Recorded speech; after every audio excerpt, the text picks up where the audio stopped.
Salut à tous et bienvenue pour cette mise au point de septembre. Avant de commencer, petit topo sur la situation que j'avais un petit peu lancée lors de la mise au point précédente, très rapidement.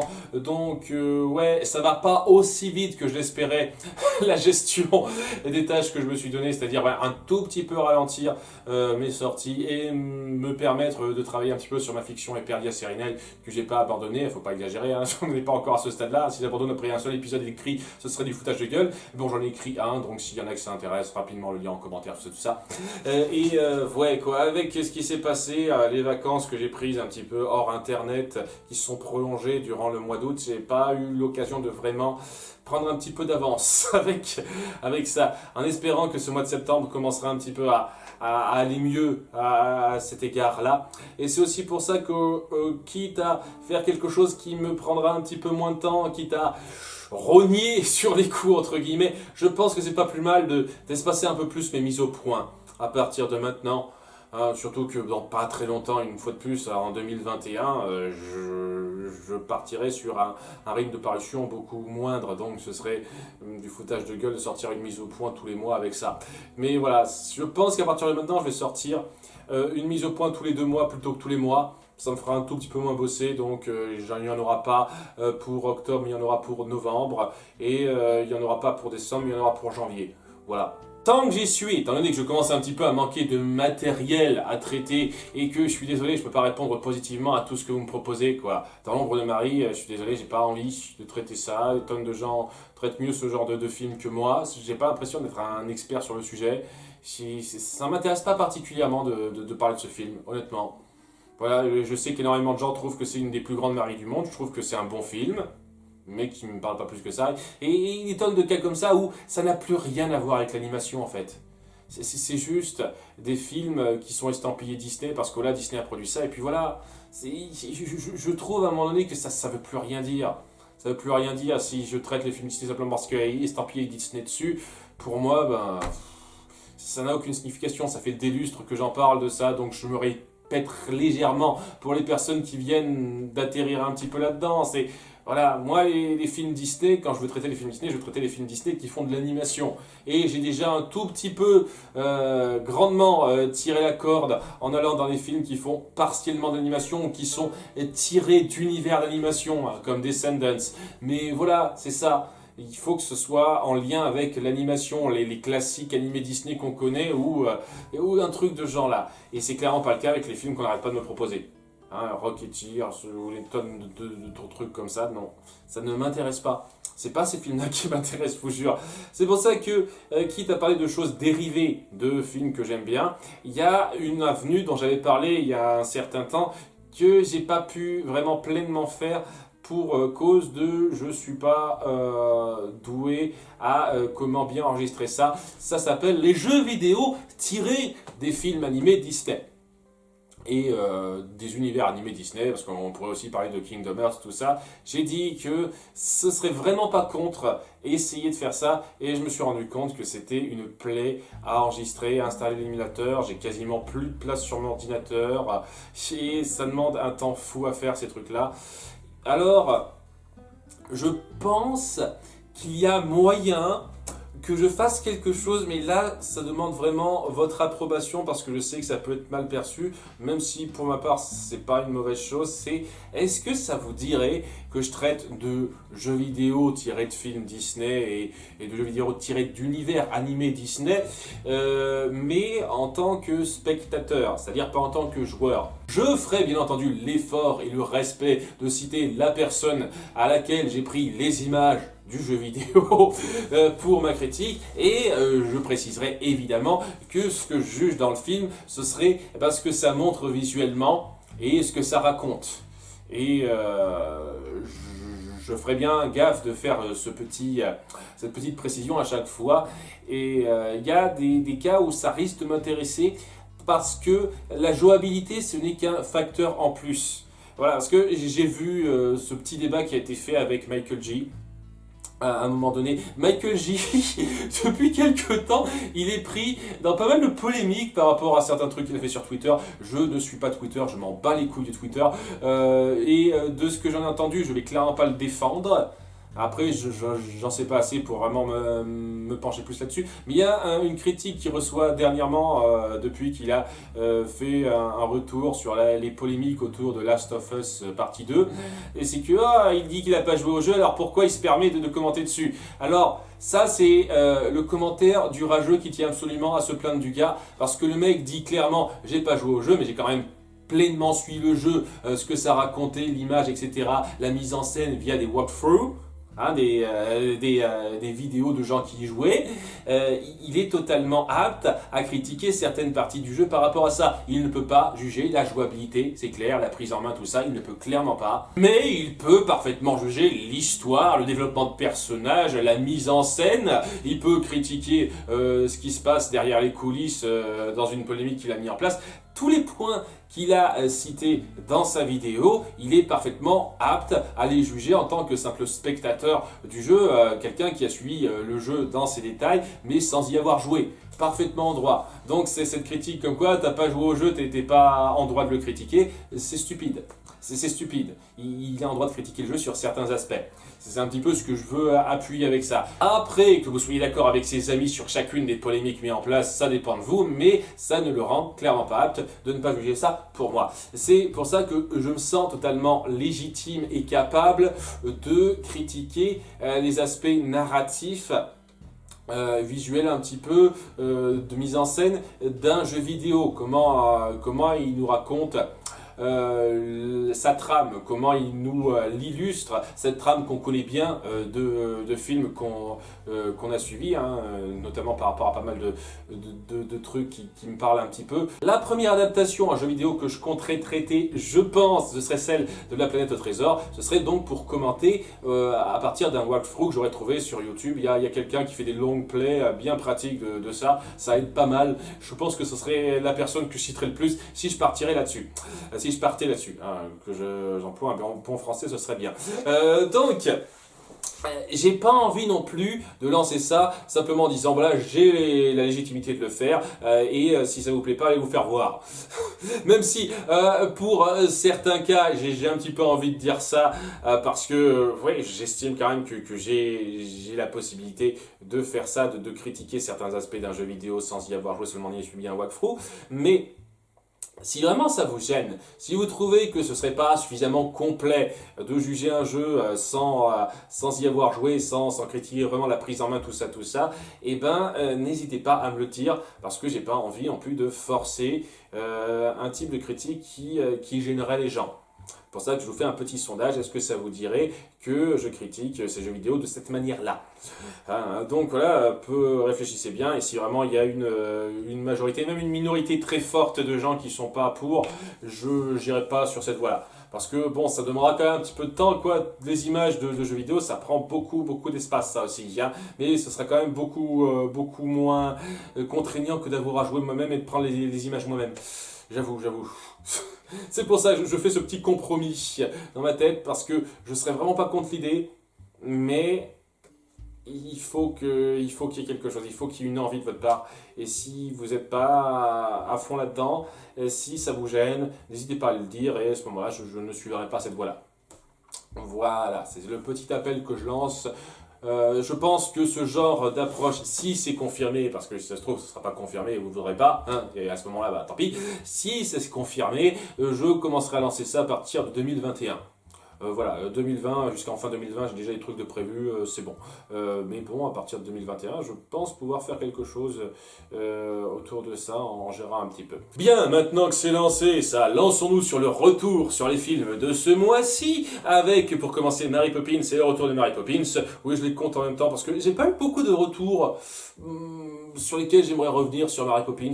En gros, il y a certaines personnes qui se sentent un petit peu vexées, que je considère pas ça comme un putain de chef-d'œuvre, et je tiens à dire un truc, préciser quelque chose de super clair. J'espère que ça se ressent bien depuis pas mal de temps, mais je ne suis pas la pute de ma nostalgie. Je n'avais pas automatiquement considéré qu'un film de mon enfance, que j'ai découvert durant mon enfance et qui m'a émerveillé durant mon enfance, va être automatiquement un putain de chef-d'œuvre où il y aura rien à reprocher. En tant qu'adulte, je fais ce petit effort avec les films que j'adore, de prendre du recul et de les juger un petit peu sans ces espèces de lunettes de nostalgie que j'ai. Hein, et même si j'ai adoré le retour de Mary Poppins la première fois que j'ai vu parce que ça m'a trop ramené à la nostalgie, j'ai quand même fait l'effort de sortir de cette nostalgie-là pour le juger en tant que tel. Hein, voilà, je tiens à le préciser. Hein, c'est pour ça que je ne suis pas en état de béatitude devant chacun de ces films, même s'ils représentent pas mal de choses pour moi. Le premier Mary Poppins, c'est un classique de mon enfance, comme pour beaucoup, hein, je pense. Et ça aura toujours une place très particulière dans mon cœur, mais je veux pas dire que c'est un des plus grands films qui soit, on en est loin pour moi, on en est loin. Hein. Il y a des grossièretés et de la perte de temps. De la perte de temps pas très intelligente, disséminée, dont on aurait pu se passer. Et ça aurait grandement pu améliorer le rythme du récit, je le pense sincèrement. C'est le problème central en ce qui me concerne. En ce qui concerne Mary Poppins, le retour de Mary Poppins, oui, il y a pas mal de choses à redire, je suis revenu là-dessus. Il y a des gens qui m'ont fait quelques petites remarques. Là, par contre, je reviens un petit peu là-dessus. Déjà, sur l'animation, je croyais qu'elle était faite à la main, pas exactement. Ça reprend des modèles 3D et ça dessine de la 2D par-dessus pour faire cet effet-là. Et je tiens à dire un truc, impeccable. À s'y méprendre. Si c'est comme ça que ça marche, hein, parce que c'est une personne qui dit ça en commentaire, si ça se trouve, elle se fout de ma gueule, hein, mais bon, on va dire qu'elle était sincère, si c'est le cas, impeccable. Faites ça plus souvent, les gars. Hein, j'espère que ça coûte pas trop cher, comme ça vous pourriez faire des bons films d'animation à grand budget qui reprennent de la 2D de temps en temps. Je déteste pas la 3D, une fois de plus, je trouve qu'on fait des films magnifiques en 3D, mais j'apprécie quand même le travail en 2D fait sur de nombreux films avant que ce soit monnaie courante, ça, et ça manque un petit peu de pas avoir ça de temps en temps. Donc, si ça peut être une méthode pour ramener au goût du jour les films d'animation en 2D, mais allez-y, faites ça, hein, parce que c'est parfait. Parfait ce qu'ils ont fait dans le retour de Mary Poppins. Sinon, ouais, on m'a repris sur les théories. Il existe des théories sur Mary Poppins, si on voulait savoir si j'avais mon mot à dire là-dessus. Le truc, c'est que, alors, c'était par rapport à quoi? Il y en avait une, c'était sur It, ça. Je ne sais pas ce que c'est que cette théorie. Je suis clairement pas particulièrement fan de cette franchise-là. J'ai pas vu les deux films sortir récemment au cinéma. Et le téléfilm, je l'ai suivi quand j'avais genre 13-14 ans. Un truc comme ça. Et il m'avait pas marqué grandement. Il y a des trucs qui me plaisaient, mais ça n'avait pas marqué grandement. La franchise, ça, je m'en fous un petit peu. Et l'autre théorie, c'est comme quoi ce serait un seigneur du temps, il me semble que c'est ça. Enfin, les machins dans Doctor Who, là, c'est ces personnes qui peuvent changer de corps et y voyager dans le temps et l'espace comme bon leur semble. Disons que de ce qu'on en voit, ça colle vaguement, mais c'est clairement pas pensé comme ça, quoi. Vous voulez me faire croire que les créateurs du Retour de Mary Poppins se sont dit tiens, on a pensé à ce truc-là. Non, c'est les gens qui s'imaginent un petit peu ça parce qu'ils adorent Doctor Who et qu'ils ont envie de voir ça un peu partout. C'est tout. Après, je ne connais pas assez Doctor Who pour me faire un avis précis, pour revenir là-dessus en détail. Et c'est clairement pas ça qui va être l'excuse pour me faire suivre Doctor Who. Une fois de plus, ça ne m'intéresse pas. Le concept ne m'intéresse pas. Je me répète, hein, c'est pas la première fois que je dis ça, si vous êtes vexé. Hein. Ça fait genre la 3e ou 4e fois que je dis ça. Je m'en fiche de Doctor Who. Hein, c'est pas pour dire que je chie dessus, mais je m'en fiche, c'est tout. Voilà, qu'est-ce que vous voulez que je dise, hein, je vais pas non plus me forcer à regarder un truc dont je me fiche, quoi. Donc je peux pas vraiment revenir sur ces théories-là si elles sont liées à deux franchises dont je n'ai pas un grand intérêt. C'est ça le truc. Hein, sans doute que ce sont des théories très discutables, hein, j'en doute pas une seconde, mais c'est pas moi qui suis le mieux placé pour en parler. Et ensuite, le dernier point, c'est par rapport à Dawes Junior ou Dawes Senior, le rôle joué par Dick Van Dyke à la fin du retour de Mary Poppins. Pas mal de gens m'ont rétorqué qu'en fait c'était Dawes Junior. Pour moi, c'est beaucoup plus logique dans la mise en scène que c'est Dawes Senior. Et la page Wikipédia semble confirmer que c'est Dawes Junior. J'ai pas vu d'autres confirmations précises de ça, et j'avoue que j'ai pas non plus fait des recherches super précises. Hein, Le fait est que, ouais, même si c'est ça, je trouve que c'est grossier de faire jouer par Dick Van Dyke un rôle qu'il n'avait pas joué avant. Je veux dire, Dick Van Dyke, il avait joué le rôle du chef Dawes Senior, qui n'est pas mort à la fin du premier film, parce que voilà, il y a des gens qui m'ont dit « Ah, mais il est mort à la fin du premier film !» Non, vous n'avez pas suivi, je suis désolé. Excusez-moi, mais revoyez la toute fin du film et écoutez la dernière conversation, et ça appuie bien de façon claire qu'il n'est pas mort, Dawes Senior. Hein. Il y a à un moment donné son fils qui dit à George Mon père est mort de rire. Oh, je suis désolé. Non, non, non, rassurez-vous, il n'a jamais été aussi heureux de sa vie. D'ailleurs, il a besoin d'un nouvel associé pour gérer les affaires avec nous. C'est pour ça qu'on vous rembauche. Alors, à moins que le mec, il était en pleine extase, en train de mourir de rire, littéralement, comme vous le pensez, et s'est dit, ouais, c'est trop génial, je suis en train de mourir de rire, vive la vie, tout ça. Au passage, avant que je meure, mon fils, tu pourrais faire en sorte de rembaucher George Banks. Je pense que, lorsque son fils a dit, il est mort de rire, c'était une expression. Je pense qu'il voulait juste dire qu'il était super content, il a jamais autant ri de sa vie comme ça depuis longtemps au moins. C'est ça qui l'a amené à revoir à la hausse George Banks et à le rembaucher, même si c'est très gnangnan sur les bords, ça a quelque chose d'un petit peu logique. Par contre, votre interprétation, je suis désolé de dire ça, elle est ultra glauque, quoi. En gros, le mec, il est mort de rire, littéralement pour vous, et son fils voit ça comme un événement heureux. Oh, mon père, il est mort de rire devant moi. Super, ça me donne envie de rembaucher George Banks. Je sais pas, peut-être qu'en fait, il aimait pas trop son père et maintenant que c'est lui le chef, il est super content. Merci George Banks, grâce à vous, mon père est mort. Je ne sais pas, c'est pas logique. Votre interprétation, elle va tellement pas quand on fait gaffe à la fin du premier film pour que ce soit un tant soit peu logique, cohérent. Alors, ça ne justifie pas une seule seconde que c'est Dawes Senior plutôt que Dawes Junior dans le second film. J'en conviens totalement. Totalement. Et ouais, dans l'absolu, on peut voir ça comme ça. Hein. Disons qu'en termes d'âge, ça paraît un peu plus logique que 20 ans plus tard, le père soit clamsé et le fils soit encore vivant. C'est logique. C'est juste que Dick Van Dyke ne jouait pas le rôle du fils. Il jouait le rôle du père. Et ça me paraît plus logique qu'il reprenne le même rôle plutôt que le faire jouer quelqu'un qui n'avait pas ses traits avant. Pour moi, ça fait un peu discordant sur les bords, quoi.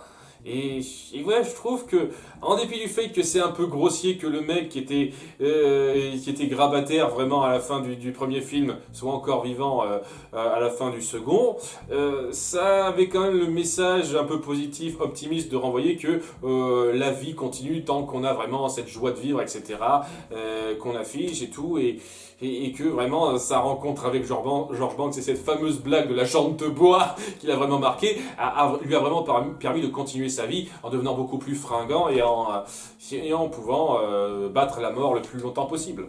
Je veux dire, c'est un peu grossier sur les bords, mais je trouve que ça renvoie quelque chose de mieux, ça colle plus avec le fait que Dick Van Dyke le joue. Je trouve que c'est beaucoup plus cohérent dans la présentation que ce personnage soit Dawes Senior. Alors, voilà, hein, si ça se trouve dans les faits, c'est Dawes Junior, et à ce moment-là... Mais d'une part, ce n'est pas dit clairement au sein du film, clairement pas, à aucun moment on dit Dawes Junior. En tout cas, je sais pas, j'ai vu la VO une fois, j'ai pas souvenir une seule seconde qu'on ait précisé que c'était Junior. Hein. Donc, ouais, c'est une vérité qui est balancée par les créateurs sans que ce soit montré dans le film. Et ouais, je préfère interpréter ça comme ça, personnellement. Voilà, que c'est Dawes Senior. Après, libre à vous de croire que c'est Dawes Junior au bout du compte, mais pour moi, ça a plus de sens, plus de force que ce soit Dawes Senior dans l'absolu. Il y a des problèmes dans les deux cas, mais je préfère quand même Dawes Senior. Bref, le film suivant, c'est My Little Pony, le film. Voilà, c'est sorti tout récemment sur la chaîne, j'ai été assez content des retours qui ont été faits, même si je suis un peu surpris de voir que ce film divise à ce point. Je ne me rendais pas compte que ça divisait autant ce film-là. Il y a des gens qui ont du mal et d'autres qui disent que c'est super. Je m'attendais à ce que ce soit moins divisé, honnêtement. Ok, après pour moi c'est pas un grand film, mais il est bien. Et ça capture bien ce qui fait l'essence de la série qui me plaît beaucoup, quoi. C'est-à-dire les personnages, la mentalité qu'ils affichent et les morales très simplettes mais totalement naïves et honnêtes que ça renvoie, qui a réussi à me toucher un petit peu. Il y a quelque chose dans l'ambiance et surtout ce respect de mentalité des personnages qui me touche beaucoup. Et c'est ça qui me parle le plus, qui me plaît le plus dans la série. La mentalité des personnages. Comment on les appuie, ces personnages-là, comment on les découvre, comment on montre leurs liens. Et c'est ça qui a fait que j'ai accroché le plus à cette série. En plus de l'humour, un peu méta par moment, plutôt bien amené, les références qui peuvent être très sympas par moment, mais c'est surtout les relations de personnages et leur mentalité qui me plaisent le plus. Et je trouve que ça a parfaitement retranscrit ça. Après, peut-être que vous adorez la série pour d'autres raisons et que vous mettez plus en avant les problèmes que j'ai décelés que les qualités. Et je peux comprendre ça. Moi, j'ai mis en avant les qualités et les problèmes que je vois. Pour moi, les qualités surpassent les problèmes. Donc, j'apprécie le film. Il y en a pour qui les problèmes surpassent les qualités et je peux comprendre aussi. Vraiment. J'ai pas grand chose de plus à dire honnêtement. Bon, il y a quelques personnes qui risquent de mal réagir au fait que j'aime pas, que la communauté s'appelle Brony, tout ça. Alors c'est pas grave à faire, mais j'ai toujours trouvé ça un petit peu simplé à faire. Genre voilà, vous aimez la même chose, vous êtes fan de la même chose, point. Pourquoi vous ressentez le besoin de vous créer une case ? Je comprends pas ce besoin constant ces derniers temps de se créer une case dès lors qu'on a un petit truc en commun. Il n'y a pas à se créer une case, vous dites juste que vous aimez ce truc-là avec d'autres personnes, et puis voilà. Et puis c'est tout ce que ça vous met en commun en plus, quoi. C'est pas parce que vous rentrez dans une même case que vous êtes les mêmes, pas du tout. Il y a des fans de My Little Pony qui n'ont pas du tout la même mentalité que d'autres fans de My Little Pony, et qui n'ont clairement pas les mêmes points de vue, les mêmes idéaux, tout ça, la même façon de voir les choses. C'est juste une série qui a su rassembler pas mal de gens avec des bonnes morales, une ambiance particulière, mais je pense que ça ne veut pas forcément dire que vous êtes automatiquement les mêmes si vous aimez ça. Après je dis ça, mais j'ai vu pire en termes de fanbase qui tient absolument à se trouver un petit nom et à jouer totalement « Ouah, t'as vu notre clan, nous on est les Trekkies, nous on est les Wuvian, nous on est ta mère ». Je trouve ça stupide, voilà, c'est tout. Ça sert à rien de se mettre dans une case. Voilà, ici, je n'aime pas qu'on m'appelle Brony, vraiment pas, parce que j'aime My Little Pony, j'aime une série, point. Il y a énormément de séries qu'on adore et on ne se trouve pas de petits noms, ou alors on n'en fait pas des caisses. Par exemple, Avatar, le dernier maître de l'air. Est-ce qu'il y a un nom pour les fans de ça? Parce que j'ai pas trouvé, hein. J'avoue que j'ai pas fait des recherches ultra poussées, mais voilà, on est fan de la série, point. La série de Batman animée des années 90, on est fan de cette série, point. On se trouve pas des surnoms précis par rapport à ça. Je trouve ça... Je sais pas, je trouve ça un peu forcé. Sur les bords. Mais bon, je me suis déjà un petit peu étendu là-dessus, je vais pas non plus en faire trop des caisses. Voilà, j'espère que c'est clair mon avis là-dessus. Et il reste plus qu'à parler du sujet central. Sujet que j'ai évité le plus possible parce que je sentais que c'était pas trop ma place et que j'étais pas vraiment grandement taillé pour faire ça. C'est pour ça que ce que vous allez voir, c'est vraiment une fois de plus un avis d'amateur. Hein. Faut pas voir ça comme une analyse ultra poussée de quelqu'un qui intellectualise la chose. Hein. Une fois de plus, c'est juste l'avis d'un type qui aime ce que fait une portion de la compagnie Disney, c'est-à-dire les films animés en règle générale, et qui, à chaque fois qu'il en parle, se ressent de plus en plus le devoir, presque pas le besoin, mais le devoir d'aborder le sujet comme quoi, eh ben c'est pas seulement les films animés Disney. C'est ça le truc, je suis Disneyphile, c'est-à-dire c'est un barbarisme, hein, c'est pas une façon de regrouper les gens, quoi. C'est un barbarisme que j'emploie. J'aime Disney, je suis Disneyphile, voilà. Je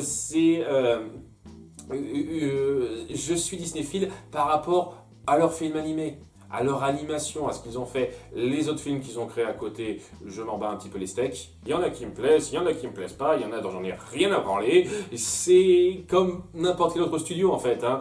Ces films-là, hein, ça veut rien dire de particulier pour moi. Et c'est surtout une énorme compagnie qui a la mainmise, la plus grande mainmise sur l'industrie du divertissement.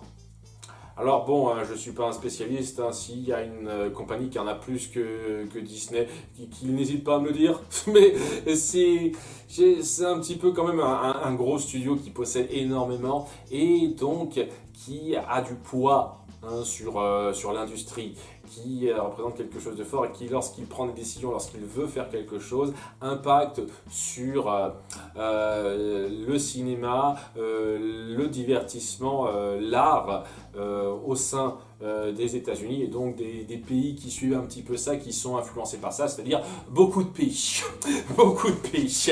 Voilà, c'est très important. Et oui, c'est difficile de me mettre derrière certaines décisions que Disney prend en tant qu'entreprise. Parce que là, en tant qu'entreprise, ce qu'on recherche avant tout, c'est faire du profit. C'est la base, hein. Si on ne fait pas de profit, déjà on ne peut pas perdurer, et à ce moment-là on meurt. Mais oui, même quand on tient bien un flot, on cherche à faire de plus en plus de profit. C'est ça le truc. Et pour ça, il faut connaître les méthodes, les moyens de pouvoir tabler sur ce qu'on a sous la main, ce qui est à notre pouvoir, de façon à en tirer le meilleur profit possible pour pouvoir se faire des couilles en or. Et c'est clairement ce qui a été mis en place avec Disney Plus récemment. Disney Plus qui a été lancé pour faire concurrence à Netflix, pour les couler petit à petit parce qu'ils ont tout le temps.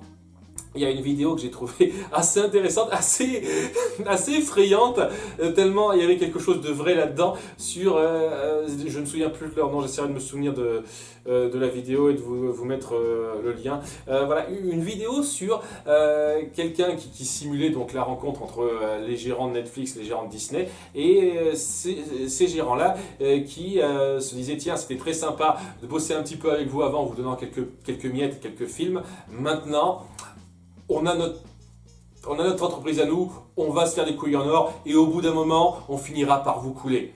Parce qu'on est beaucoup plus gros que vous. Et après ça, on coulera tout, on possédera tout, c'est notre but. Et au bout d'un moment, ce qui passait pour quelque chose d'un peu sketch devient quelque chose d'assez morbide et assez réaliste sur le principe, au point où je ne pouvais pas ne pas me sentir un petit peu apeuré par le futur que ça peut nous promettre. Voilà, Disney, c'est quelqu'un qui, plus ça va, plus ils ont de propriété. Et plus ils ont de propriété, plus ils ont d'occasion de s'étendre et de faire du profit, et donc ils ont plus d'occasion d'obtenir davantage de propriété. Cercle vicieux, ce qui fait que au bout d'un moment, c'est pas impossible qu'ils possèdent tout. Je pense que les derniers résistants seront ceux qui voudront vraiment pas en faire partie, comme DreamWorks par exemple, mais au bout d'un moment, on risque d'avoir cette approche de la création artistique aux États-Unis qui sera vraiment centrée sur un seul et même modèle, ceux qui posséderont tout. Et ouais, ça augure pas mal de soucis pour l'avenir, parce que j'ai beau apprécier la formule qu'emploient certains films Disney, et j'avoue quand même que l'entreprise Disney permet à plusieurs moments à ses créateurs, ceux qu'elle emploie, de faire comme bon leur semble, et on voit le résultat, malheureusement. Je veux dire, quand on fait des films qui se contentent de copier ce qui marchait déjà, comme Le Roi Lion et La Belle et la Bête, ça fait un succès monstre. Par contre, quand on essaie de faire quelque chose d'un peu plus original, eh ben, ça se plante un petit peu. Ah, La Poursuite de demain, une fois de plus, hein, c'est l'exemple numéro 1 qui vient en tête, mais voilà, il y a des tonnes de cas comme ça où, lorsqu'on essaye de sortir un peu des sentiers battus de ce que le modèle Disney met en place depuis quelques temps, on se tire un peu dans les pattes et ça marche pas super bien. Et ça tend de plus en plus à mettre en place un système où on aura de moins en moins de diversité. Je pense qu'il y en aura toujours un tout petit peu. Il y aura toujours de la diversité, même si Disney possède tout, parce que Disney ne va pas être tout édulcoré, il ne faut pas exagérer. Ils ont fait des films qui étaient quand même un petit peu osés dans certains de leurs studios, mais ça va devenir de moins en moins fréquent et il va y avoir une liberté de création, une liberté de pensée créative qui sera beaucoup plus restreinte à cause de ça et qui sera soumise à une vision qui a le mérite de marcher auprès du grand public. On sait que ça marche, donc on poursuit ça. Et oui, c'est ce que renvoie totalement Disney. On sait que Netflix, ça a son succès. auprès des gens, même si, même si financièrement il y a quelques petits soucis, on voit quand même que ça a bien décollé, qu'il y a énormément de gens qui s'y abonnent. On fait notre plateforme, on sait que ça va marcher et nous on gérera mieux ça financièrement, donc c'est nickel, sur le long terme on va bien s'en sortir.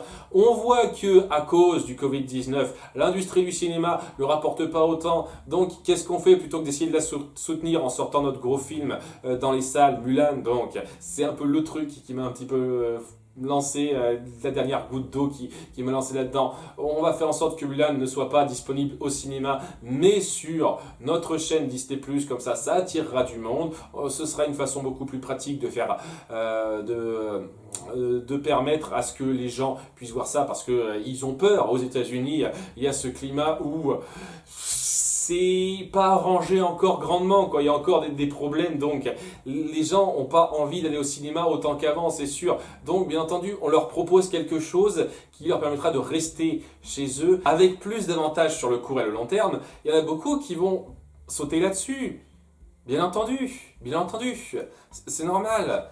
Ça s'acclimate au nouveau climat, donc je me répète un petit peu, pour en tirer le meilleur parti. Ils savent très bien que Mulan, ça aurait pas rapporté autant si c'était sorti au cinéma.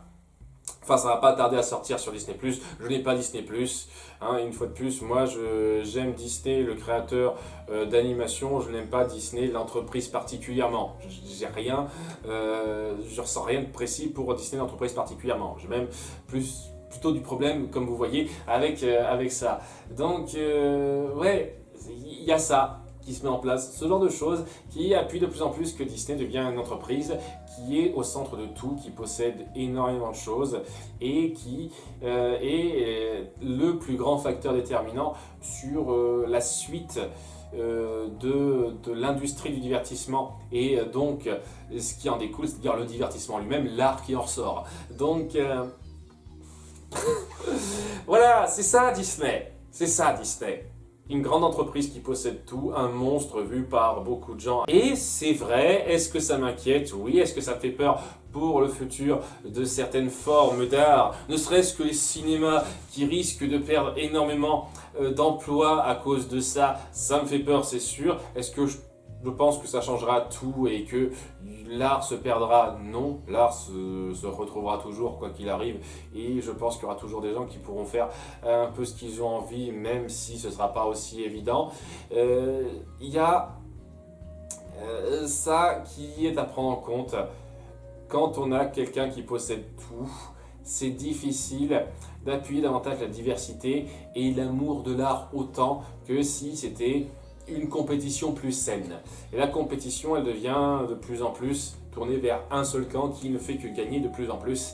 Et c'est Disney. C'est ça, Disney l'entreprise, si vous voulez que je parle de Disney dans sa globalité. Voilà Disney. Ça me réjouit pas du tout. C'est clairement pas pour ça que j'ai lancé cette chaîne. Mais voilà. Si vous voulez que je parle de Disney en règle générale, et pas seulement par rapport aux films animés. Et ouais, je vais pas me pencher énormément là-dessus, c'est ce que je ressens. Si ça se trouve, je n'ai pas toutes les cartes en main, je n'ai clairement pas toutes les informations, je comprends peut-être mal certaines choses, qu'on n'hésite pas à me le dire en commentaire. C'est comme ça que je le perçois, et ça me réjouit pas du tout, donc c'est pour ça que je préfère vraiment m'en tenir le plus possible à ce qui m'attire chez Disney, ce qui m'a émerveillé quand j'étais petit, et qui représente vraiment ce nom-là. Ce nom-là, Disney, pour moi, avant d'être une entreprise, ça reste quand même des créateurs d'art animé qui ont su créer de nombreux films qui m'ont plu, qui m'ont bercé enfant et qui continuent de me bercer encore un petit peu adulte. Ces gens-là, j'ai du respect encore pour eux, j'ai du respect pour cette marque-là, la marque Disney au sens général, au sens réel du terme, moins. Voilà. Avant de partir, un tout petit mot rapide sur ce que vous aurez donc le mois qui vient. Vous aurez deux Disneyphiles, un sur l'apprentie sorcière, et je vous préviens tout de suite, je vais pas être ultra gentil avec le film. J'ai été assez déçu, honnêtement, je m'attendais à mieux. Donc voilà, vous attendez pas à ce que ce soit une critique dithyrambique. Et pour le second Disneyphile qui sera sur Réponse la série, l'intégrale cette fois-ci, ça démarre moyen. Voilà, je vous préviens un petit peu, j'en suis aux 8 premiers épisodes de la saison 2, là je suis en train de me voir ça, et ça démarre moyen. Je suis pas super emballé, quoi. Hein. Je trouve que la saison 1 s'en sortait mieux pour l'instant que la saison 2. Et ça découlera peut-être, hein, disons juste que ça part un petit peu sur les mauvais chapeaux de roue. Et j'espère que ça décollera un petit peu mieux. Et peut-être que la saison 3 rehaussera le niveau, sachant que je sais qu'il va se passer un certain rebondissement par rapport à un certain personnage. Disons que c'est difficile de ne pas être spoilé quand t'as des miniatures de vidéos YouTube recommandées qui te montrent direct dans leur illustration le rebondissement. Vous voyez, c'est difficile de ne pas être spoilé. Donc là, j'ai été spoilé pour ça. Hein. Ça ne sera pas une surprise. Après, ce rebondissement, est-ce qu'il sera bien amené ou pas ? Ah, on verra, on verra. En tout cas, voilà, ça démarre pas super fort, réponse. Donc, si pour vous, les 8 épisodes premiers de la saison 2, ça représente le niveau global de cette fin de série, attendez-vous à ce que je sois pas super globe pour la critique globale. Je vous préviens aussi, voilà. C'est histoire de vous prévenir que ça a l'air parti pour que ce soit un mois un petit peu maussade, hein, en termes d'appréciation des films. J'essaierai quand même de faire quelque chose qui vous plaira. À bientôt pour de futures vidéos. Donc, dans 2 mois pour la prochaine mise au point, je fais un peu plus de pause, une fois de plus. Bye!